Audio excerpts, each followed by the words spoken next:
Lep pozdrav, lepo pozdravljeni vsi skupaj.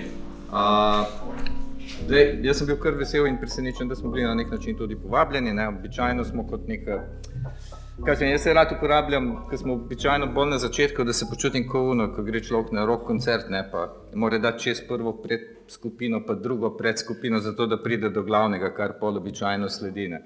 Tako se tudi včasih mi počutimo. Tako da malo se gremo, občinstvu povemo neke splošne stvari in potem pride tisto najlepše, najbolj žmohno, tisto, za kar smo vsi pridemo, zato da poslušamo na nek način glavne zvezde. Je pa včasih tudi dobro poslušati predskupino, ker ima marsikaj tudi novega zapovedati. In tudi za javno upravo včasih ni glih tako, da smo ne vem kako zelo zadrti in ne vem kaj, ampak znamo včasih tudi na nek način, na inovativen način pristopiti k reševanju določenih izzivov. Zdaj, kot rečeno, moje ime je Igor Rastenko, prihajam iz službe vlade za razvojno evropsko kohezijsko politiko. Že kar nekaj časa na službi, pa od vsega začetka tudi na tem delu za strategijo pametne specializacije, ki smo jo začeli pripravljati prvo leta 2015 in zdaj je, kot boste videli, tudi v fazi prenove. Zakaj? Mislim, za tiste, ki sploh ne veste, kaj, jaz, ko sem prvi slišal izraz pametna specializacija, se mi zdelo, ne vem, kako ne se lepo izrazim, ampak kaj to sploh pomeni, in zakaj jo imamo, Imamo jo vsi, vsi, ki živimo v Evropski uniji, imamo strategije pametne specializacije. Vsaka država, ne vsaka država, tudi vsaka regija, tam, kjer so razdeljeni dejansko res na regije, imajo svojo pametno specializacijo. Zakaj? Zato, ker je to nuja, če hoče države oziroma regije uporabljati evropski denar predvsem za raziskave in razvoj, za vlaganje v raziskave in razvoj iz evropskega denarja. Brez tega je nemogoče. Torej je na nek način obvezno. Ni obvezno, lahko se država ali regija seveda odreče koriščenju tega denarja, ampak mislim, da vsaj jaz ne poznam take ne države, ne regije. Zdaj, kaj pa je prednost te strategije pametne specializacije? Jaz bi rekel predvsem dve prednosti, dve dodani vrednosti. Prva je, da se vsaka država vpraša, kje so njene primerjalne prednosti in ne vlaga kar vse vprek, vse povsod, ampak da identificira tiste svoje prioritete, na katere bi rekli stavi kot vlečne konje. To je en vidik, kar boste videli potem v naslednjem slajdu, in drugi vidik je potem tudi ta, da poskuša, bom bil kar previden pri teh besedah, da poskuša na nek način premostiti silosno razmišljanje, ki smo mu vsak dan priča, predvsem na naši strani, na strani ministrstev, na strani državnih institucij, tako da ne vsaka institucija dela ukrepe za sebe, ampak da se ti ukrepi na nek način združijo in komplementirajo in služijo končnemu cilju. Ker vsak končni cilj je sestavljen iz množice ukrepov, ki jih je treba na nek način, če ga hočemo doseči, je sestavljen, nujno potrebuje množico različnih ukrepov različnih ministrstev. Zdaj toliko dovolj za uvod. Jaz sem hotel sicer začeti s tem, da ko sem začel, bi po urniku mislim, da morali že končati, ampak bom poskušal biti zelo hitro, 10 minut, če mi bo ratalo. Upam, da mi bo. Zdaj, jaz imam praktično 3 slajde samo, zelo rad govorim. Ampak kot ste videli, kar na nek način rad govorim, prihajam tudi drugače, še vedno pravim, da sem gastarbajter z Primorske v Ljubljani, ampak tako je. Zdaj, S4, to je naša uradna kratica za strategijo pametne specializacije Slovenije. Zdaj, tlele vidite moj prvi, tisti, kaj je prva dodana vrednost. Da se država odloči, kam vlagati.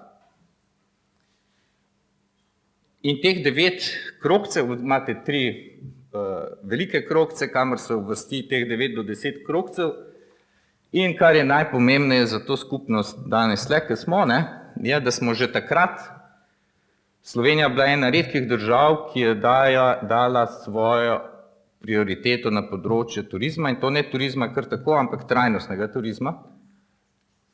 Takrat, leta 2015, smo bili zaradi tega tudi na nek način kregani strani Evropske komisije, da to ni, da ne more, da tle se ne da vlagati v raziskave in razvoj in tako naprej in tako naprej. Ampak ker smo bili takrat v drugih časih in vztrajni in smo verjeli v to, smo s tem seveda z argumenti do Evropske komisije tudi uspeli. Ne brez argumentov, ampak z vsebinskimi argumenti. Zakaj? No, to je zelo pomembno, ker zdaj pridemo do naslednjega slajda, ki sicer še ni uradni, prosim, ne ga slikati, ker je to zadeva, ki, saj vem, da je že viral, ne, ampak okej. Prav je, da rečem, ne, kot vidite, mi smo v zadnjem letu v fazi intenzivne prenove strategije pametne specializacije, prihajamo v novo obdobje, tudi seveda 2021-2027, za koriščenje evropskega denarja, to vsi dobro veste, ker vsi na nek način verjetno si želite participirati pri temu in moramo narediti tudi novo podlago. In mi smo v zadnjem letu izvedli kar precej, kljub času korona krize in covida in vsega tega, popolnoma izvedli tako imenovani proces podjetniškega odkrivanja, kjer je potrebno z vsemi deležniki, da imajo dostop, zgraditi praktično strategijo pametne specializacije. Zdaj je bilo precej lažje, kot je bilo v prvem obdobju, zato ker zdaj imamo SRIP, ki je za nas, ki je zastopnik vseh na nek način deležnikov in pol kasneje se boste tudi pridružili kolegici oziroma koordinatorica SRIP-a, ki smo jo tudi povabili, jaz mislim, da je prav, da skupaj predstavljamo, ker to ni naše delo, ampak je skupno delo. No, ampak kar je najbolj pomembno, ne, dve ključni stvari. Dve ključni sporočili iz tega, kar je bilo prej in kaj zdaj, je, da je bilo takrat dejansko res leta 2015-2016, ko smo to postavljali, so bila prave usmeritve oziroma prava področja izbrana. Kaj to pomeni? To pomeni, da se glavnina sprememb, to ne pomeni, da se spremembe ne dogajajo, ampak se spremembe dogajajo spodaj, znotraj teh področij, kar bo potem tudi Monika predstavlja, do česa smo prišli, kakšna je evolucija, kaj tista srčika tega področja, recimo trajnostnega turizma, v čem se je spremenilo. Sicer je meni to najljubše, ampak ker je zelo konkretno tudi predstavljati, ampak seveda na vsak način je potrebno, da vaša predstavnica to predstavi. No in drugi pomemben element je, ne, da je tisto, o čemer sem prej govoril, ne, da to ni self-standing dokument, praktično, ki smo ga pripravili 3 uradniki znotraj SVRK-a, ne, ampak da je na nek način usklajeno tudi zdaj s fazo sprejemanja raziskovalno-inovacijske strategije Slovenije, ki jo pripravlja Ministrstvo za znanost, in da je po drugi strani usklajeno za strategijo industrijske politike, ki jo pripravlja MGRT in tako naprej. Ne. Tretji pomemben element je tudi ta, no, zdaj v sredini piše S5, to je zadnja pogruntavščina, ker moramo iti naprej, ne, in slediti temu in verjetno bomo preimenovali v S5 našo strategijo in sicer zaradi tega, ker ji bomo dodali tudi naziv in tudi vsebinsko sustainable, ne, ker bo trajnostna. Spodaj je pomembno opozorilo, to je zgolj umestitev, je zgolj pač predlog, še ni verificirano.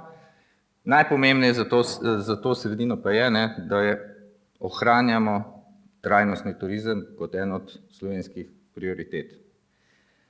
In to ne, zdaj se premikamo tudi celo naprej, kar bo več govora kasneje, ne.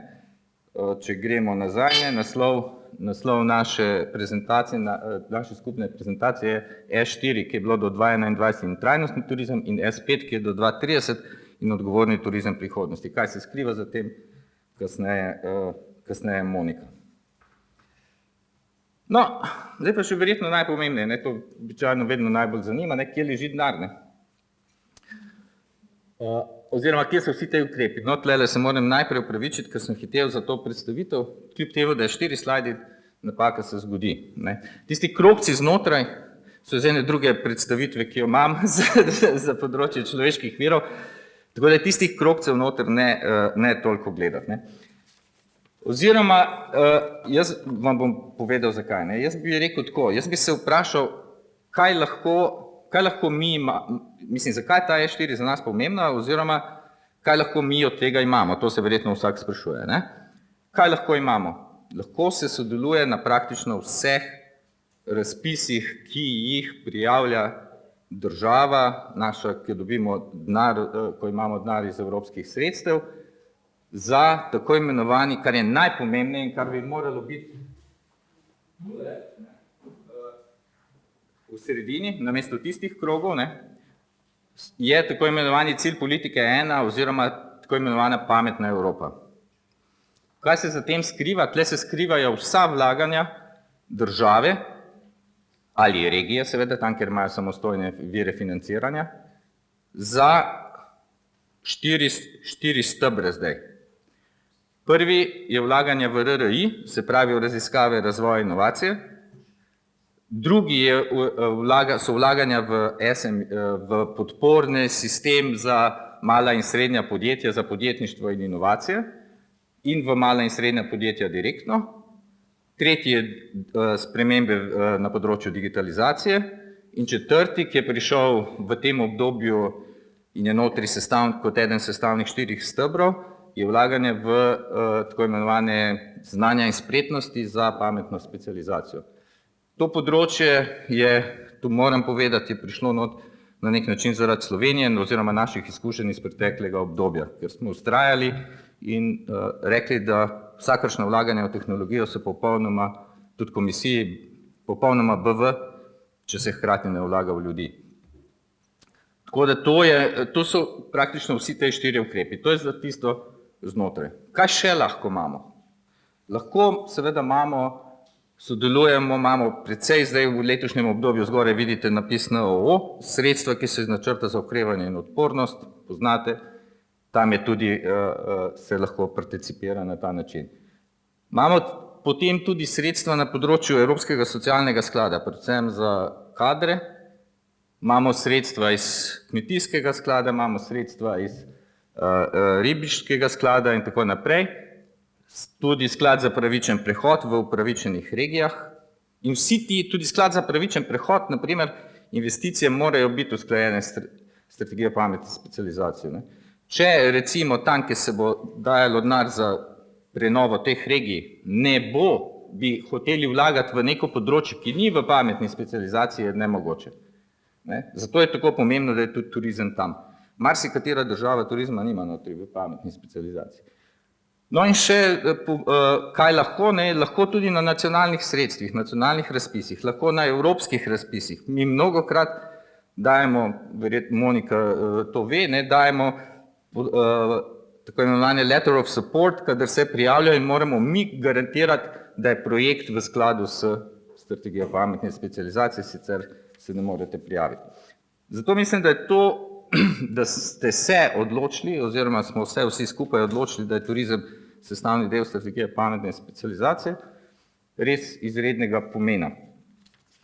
Brez tega namreč bi bil nabor možnosti, na katerih lahko kandidirati, se lahko kandidira in pride do sredstev precej ožji. Zdaj, vse to pa na nek način lahko se doseže samo na en način. Ne? Se pravi, če smo v teh naših prizadevanjih pristni, na nek način, če se povezujemo, če sodelujemo, so naše možnosti precej večje, če na nek način v tem povezovanju tudi dajete predloge deležniki državi, kaj je potrebno spremeniti, kaj je potrebno narediti. No in ravno tu, zdaj te 3 elementi, ki sem jih naštel na koncu, se mi zdijo dobra iztočnica za to, ker je to ravno naloga SRIP-a, vsakega SRIP-a, strateško-razvojno-inovacijskega partnerstva na vseh teh 9 prednostnih področjih in tudi seveda SRIP turizem, ki je predstavnik, se pravi področja turizma in vas do tega. In nam kot predstavnikom države daje tudi konkretne predloge za spremembo, ne vem, tega pa tega razpisa, da bi bilo treba tako pa to ta razpis narediti, da je, ne vem, da je tu pa tu pomanjkanje in tako naprej. Tako da jaz mislim, da je to kar dobra iztočnica za mojo naslednico in se opravičujem, ker sem vzel malo več kot 10 minut. Naši naslovi so pa gor. Hvala lepa.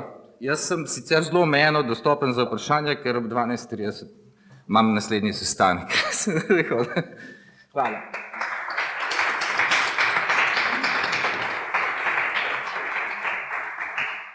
Najlepša hvala, Gorazd, in lep pozdrav vsem tudi v mojem imenu.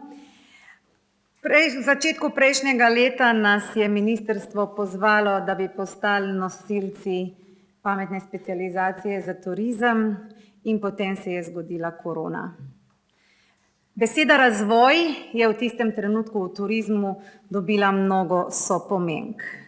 Minusi, minusi, minusi, minus 70%, minus 60%, minus 80%, doma, globalno, vse povsod. Za Slovenijo je bila ocena, da bomo padli minus 70% na račun turističnih bonov, smo lansko leto zaključili med najboljšimi v sredozemski regiji, minus 40 do 50%.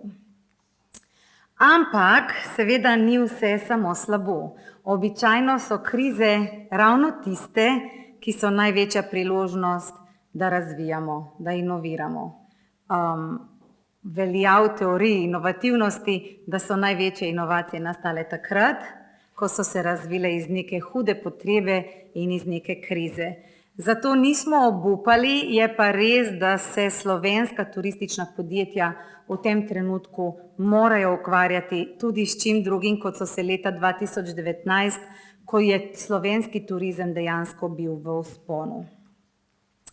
Kaj je naša vloga, vizija, podpora Sloveniji, podpora turistični strategiji, da postanemo vodilna zelena, nizkoogljična in odgovorna turistična destinacija. Kot je že Gorazd prej rekel, mi razumemo, da je odgovornost širša od trajnosti in odgovornost razumemo, odgovorno vedenje vseh vključenih deležnikov v turizem, od države do podjetij, ampak tudi turistov. Na njih ne smemo pozabiti. Kdo smo? Gorazd je veliko povedal o pametni specializaciji, vodijo Center poslovne odličnosti Ekonomske fakultete v Ljubljani. Sem Monika Lapanja, direktorica tega centra. Naša vloga je sodelovanje z gospodarstvom. Mi stojimo na mostu, ki povezuje Ekonomsko fakulteto z gospodarstvom. Smo pravzaprav vstopna točka za prenos in izmenjavo znanja med fakulteto in gospodarstvom. In v tem primeru, po primeru projekta SRIPT, povezujemo in izmenjujemo znanje z področja turizma. Za prihodnost smo si določili te produktne smeri, kot jih vidite tukaj. Danes smo seveda, bomo dali malo večji poudarek na kulturno dediščino in turizem, sicer pa Slow MICE 5.0, nična gastronomija, spa in pa seveda butični, avtentični oddih. Vsa ta področja podpirajo slovensko strategijo za razvoj turizma, pravkar se piše nova strategija, o tem je kar nekaj, o tem smo imeli priložnost v zadnjem času kar nekaj prebrati v medijih. To so vsi projekti, ki v tem trenutku potekajo ali pa so zamišljeni na področju SRIPT-a v naši pisarni. Kot vidite, jih je kar veliko. Poskušamo pokriti vsa področja, smo pa seveda na nekaterih bolj aktivni. In v tem trenutku je precej aktiven projekt na področju kulturne dediščine in turizem. Pa bi mogoče kar predala besedo Almi, ki vodi ta projekt. Alma Liber je naša sodelavka na Centru poslovne odličnosti, pa je prav, da ona to predstavi, ker ona to dela. Alma. Ja, lep pozdrav tudi z moje strani. Kot je Monika že omenila, znotraj SRIPT-a mi dajemo izjemen pomen tudi kulturi. In tukaj s tem današnjo predstavitvijo bi v bistvu radi tudi mi dali našo noto k temu, kako se kultura in turizem dejansko povezujeta. Aha, takole pa, da. In ravno z namenom povezovanja, nadgradnje, smo v bistvu tudi v sodelovanju z Erasmus Univerzo v Rotterdamu oblikovali en zelo v bistvu na en način inovativen in hkrati tudi zanimiv izobraževalni program, ki ima v bistvu dejansko velik poudarek na povezovanju in sicer v smislu podjetniških, kulturnih in vodstvenih sposobnosti. Program se bo izvajal v mesecu novembru, potekal bo online. Zdaj se vi sigurno sprašujete, kdo se lahko udeleži tega tovrstnega programa. Program je dejansko namenjen vsem, ki delate na področju kulture. To se pravi zaposleni v galerijah, muzejih, festivalnih dvoranah, strokovnjaki na področju kulturnega turizma, kulturne dediščine, urbanega razvoja, arhitekture in prav tako tudi magistrski študenti, ki prihajajo z področja kulture. Za več informacij o samem programu se lahko obrnete na nas, na koncu predstavitve bo tudi naš kontakt in z veseljem vam posredujemo še dodatne informacije. Zdaj, kar se pa nam zdi v bistvu tudi idealna priložnost tovrstnega dogodka, je tudi to, da vam lahko predstavimo tudi projekt, katerega smo zaštartali znotraj SRIPTA ravno to poletje. In to je tudi primer projekta, ki združuje in povezuje kulturo in turizem. Govorim o raziskovalno-razvojnem projektu Turistični potencial dediščine podzemnih arhitektur v Sloveniji. Namreč Slovenija razpolaga z izjemnim številom podzemnih objektov, arhitekturnih objektov, ki so delo človeških rok. In po pogovorih z upravljavci tovrstnih objektov se je v bistvu izkazalo, da večina teh objektov je delno oziroma nimajo izkoriščenega svojega turističnega potenciala. In zato se je v bistvu pokazala neka potreba po vseslovenskem poslovnem modelu, ki bo dediščinski potencial tovrstnih objektov opredelil kot tržni potencial. To se pravi v odnosu z uporabniki in seveda, kar je pomembno, to se pravi, da se dokaže, da je potencial za nek produkt, ki je trajnosten in butičen. Znotraj SRIPTA smo s tem namenom v bistvu oblikovali konzorcij. Nosilec produktne smeri je Zavod za gradbeništvo, ki dejansko tudi opravlja oglede in valorizacijo objektov, ki sodelujejo v sklopu našega konzorcija. Ekonomska fakulteta Univerze v Ljubljani na tem področju bo zadolžena, če lahko temu rečem tako, za pripravo poslovnega modela in ocenitev tržnega potenciala, vkolikor je tržni potencial nastopa pod skupno blagovno znamko. Če čisto po domače povem, v preteklosti je bil blazno velik uspeh s področja slovenskih gradov, to se pravi oblikovanje neke skupne blagovne, ki je bila oblikovana skupna blagovna znamka Gradovi na Slovenskem. Mi z našim projektom želimo dokazati, da potencial za tovrstne podzemne, to se pravi, če gremo pod zemljo, da je potencial za oblikovanje nekega novega butičnega produkta. Seveda rdeča nit, to se pravi teh produktov je tudi digitalizacija. Ocenili bomo možnosti, kakšne so za digitalizacijo določenih produktov, ki bi jih naši člani v konzorciju lahko ponudili. Jaz resnično upam, da drugo leto bo priložnost za nas, da vam bomo lahko poročali in da boste lahko videli en nov, malce drugačen butičen produkt, ki bo dejansko povezal in pomagal Sloveniji spet, da se postavi še dodatno na zemljevid k temu v bistvu avtentičnim in butičnimi produkti. Hvala, Alma. Super, vidim, da je tudi Mateja z nami iz Zaga. Mateja, pozdravljena. To je eden tipičen produkt, tak tipičen projekt, ki ga delamo na SRIPTU ali po posameznih področjih, tudi po drugih stebrih delamo podobne produkte. Vedno zastavimo projekt na način, da povežemo konzorcije podjetij med sabo, ugotovimo, kakšne so njihove potrebe razvojne in potem poskušamo narediti razvoj projekta na tem področju. A bi mogoče kdo od vas delil z nami kakšno res digitalno, moderno izkušnjo, ki jo ima na področju kulturnega menedžmenta, kulturne dediščine? Kaj je, prosim, kolega od zadaj?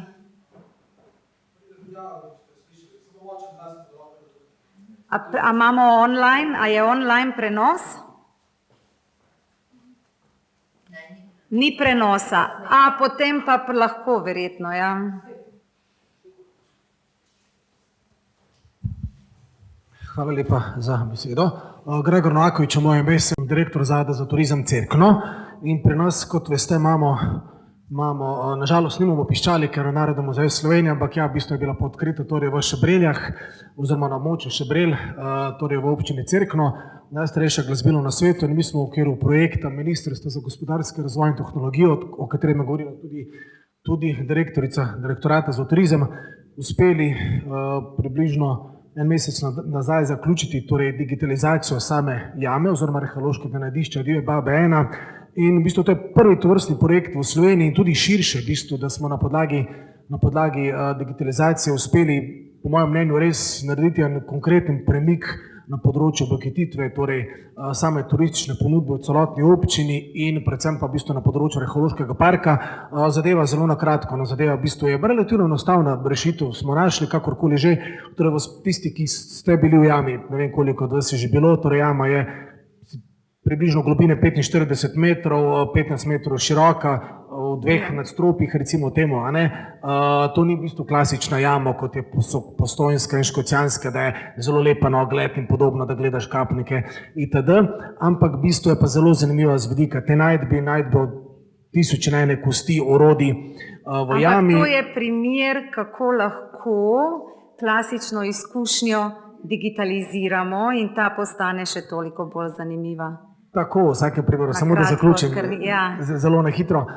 Ja, v bistvu spodnje jame smo preko projekcije predstavili zelo na strokovni način, to so bile tudi neke vrste zahteve Zavoda za varstvo kulturne dediščine, v zgornjem delu jame smo pa v bistvu ravno tako preko projekcije na stene jame, v temi predstavili zgodbo neandertalca, jamskega medveda, sobivanje itd., celotno zgodbo, tako da recimo kot primer glasbo za zgornjo prezentacijo delo Boštjan Gombač, ki je odličen promotor samega najdišča, tako da zelo smo veseli in lepo vabljeni vsi na ogled, kajti to je izkušnja, ki vas bo sigurno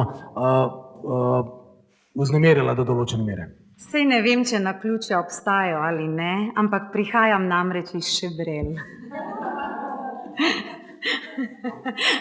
V tej jami sem bila ogromnokrat, moj oče je tam najpogostejši vodič v to jamo. Ja, mislim, da ravno ta digitalizacija res v Sloveniji, ta izkušnja digitalizacije res dela veliko dodano vrednost, tudi virtualni ogledi gradov in tako naprej, tukaj se res dela izjemen razvoj. Sem smo dali par projektov, ki jih trenutno delamo, ampak kaj mislite, da je največji izziv slovenskega turizma v tem trenutku? Prosim? Kadri. Največji izziv, s katerim se soočamo, so kadri in skupaj z STO-jem, pravkar mislim, da bomo lansirali v roku 2 tednov akcijo. Oni delajo zdaj akcijo Moja Slovenija. Zdaj je čas, da dopustujem doma. Mi smo se pa tej akciji priključili s sloganom Zdaj je čas, da razvijam kariero doma, zdaj je čas, da delam v Sloveniji. Tako da promoviramo poklic turizma in gostinstva med srednjimi šolami, še osnovnimi šolami in pa tudi med strukturo staršev, ker tudi tam namreč to predstavlja problem, da včasih vsi podcenjujemo poklic turizma. Lahko bi govorila še dolgo o vseh projektih, ki jih delamo, ampak verjamemo v to, da bomo skupaj ustvarili Slovenijo, ki bo nizkoogljična in odgovorna turistična destinacija. Za vsa vprašanja smo odprti. Hvala lepa za pozornost in želimo zdravo jesen.